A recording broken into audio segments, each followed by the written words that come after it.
A giraffe just might stick its neck out for you, and a gorilla may take time to pose for pictures. But a dusky gopher frog will dig deep and hide away in an artificial pond back behind the scenes at the Memphis Zoo. Well, the Memphis Zoo is contributing to the recovery of the dusky gopher frog. And the dusky gopher frog is a federally listed endangered species. And in fact, it's the rarest frog in North America. Plastic tubing simulates an underground burrow, allowing the endangered amphibians to escape into a dark and temperature-regulated den, avoiding our cameras and the heat of the sun. The black netting provides protection from predators. We're not the only ones around here that like gopher frogs.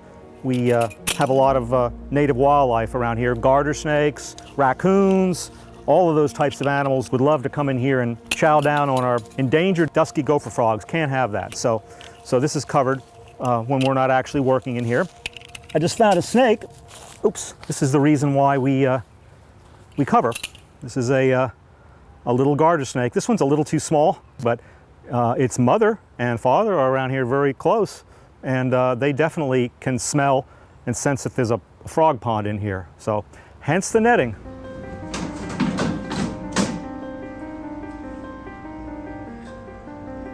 When laboratory breeding was less successful than desired, this man-made imitation was built to fool the frogs by creating an environment similar to their natural habitat. This is the culmination of 6 or 7 years of tweaking and thinking and reinventing this pond.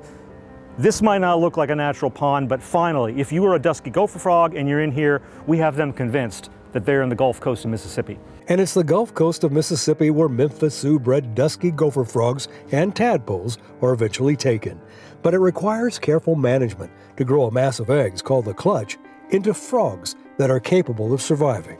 We try to mimic the same sort of conditions that these animals would have in the wild. It takes approximately 2 to 3 months from hatching for these little tadpoles to fully mature into little froglets. So currently, our tadpoles, they're getting pretty close to finishing their metamorphosis. So these frogs are starting to get little tiny leg stubs. So in another week or two, we're going to start seeing their little front legs pop out, and we're going to need to give them access to dry land so that they can come out, fully develop their lungs, and fully reabsorb their tails, and they'll be little baby frogs. A frog that remains at the zoo with its safe surroundings and support team may live to be 6 or 7 years old, but the life expectancy in the wild is barely more than a year. It's rough being a frog living out in the wild.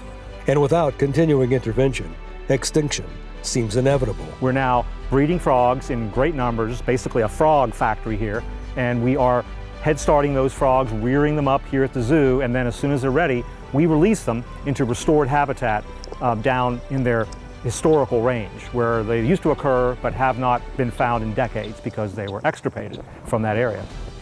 I go down a couple times a year along with my staff, and we release either tadpoles or we call them froglets, newly metamorphosed dusky gopher frogs. We release them when they're babies so that they have they're more adaptable to the new habitat. I feel incredibly fortunate to be a part of it because, any conservationist, any biologist, it's really the dream of just being able to go down there yourself and release the babies that you've helped raise. This is how I want to help the world. The end goal is at some point they will take hold, they'll start reproducing on their own, there'll be enough of them to withstand natural mortality, and we can just walk away. We'll still monitor them, but we'll walk away and they can do their thing. And we'll do that a couple of times. So far, the best year we've had is 3 egg masses laid in one of our reintroduction site ponds. That's an amazing accomplishment, but 3 egg masses a year is not enough to start building the population naturally. We need like 20 egg masses a year. So we're not quite there yet. A restored habitat doesn't come close to replacing all that is lost. The disappearance of the dusky gopher frog can be blamed primarily on the disappearance of a tree. These are 80-foot longleaf pine trees. Somebody's going to come by here and go, what insane visionary planted longleaf pines in Memphis? It'll have been me. So these are my legacy. They're way out of their natural range. But longleaf pine trees are mostly gone from their natural coastal range, caused by a combination of development and the fear of fire. This is the keystone, iconic species in the habitat of the dusky gopher frog. But the thing that's really unique about the longleaf pine is it's not only fire resistant, it's actually fire loving, it's fire adapted. So longleaf pines have to grow in forests that experience periodic forest fires about every 3 to 5 years. If those fires don't occur, the longleaf pine can't reproduce. Originally it was natural fires, lightning fires. Native Americans set fires to maintain the forest. They understood the value of fire in the southern piney woods. Fire keeps cleaning out. It's like Mother Nature's broom. In that kind of a forest, lots of sun hits the ground and it creates temperature effect and a dryness effect that all the other animals, including gopher frogs, have adapted to. And that's where they survive. And if you take away fire, you get overgrowth, you get shaded forest floor, and the whole ecosystem crumbles and falls apart. And that's what's happened in 97% of the longleaf pine forests of the United States. They're now fire suppressed. Forest fires are not allowed to occur, and when they do occur, they're put out. The 911 fire response obviously is for fear that smoke and flames may reach the homes, highways, and businesses that have spread into the forest. With such conflicts between humans and nature, some may wonder if the dusky gopher frog is worth all the effort. With the constantly growing population, people need the space to live and work. So why bother?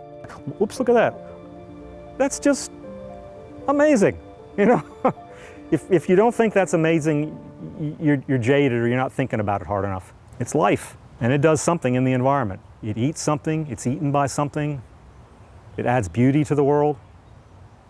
I think no matter what your perspective is on biodiversity, you could look at it religiously and call all of wildlife God's creations.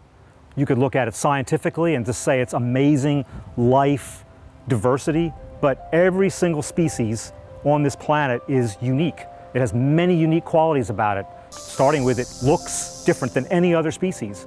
It's part of the treasure of life on Earth. So whether you look at it spiritually, religiously, or scientifically, things like the dusky gopher frog, that if we don't do something, it'll be gone in 20 or 30 years. It'll be gone forever, and there's no way to bring it back. That's a loss to planet Earth. That's a loss to the life of Earth.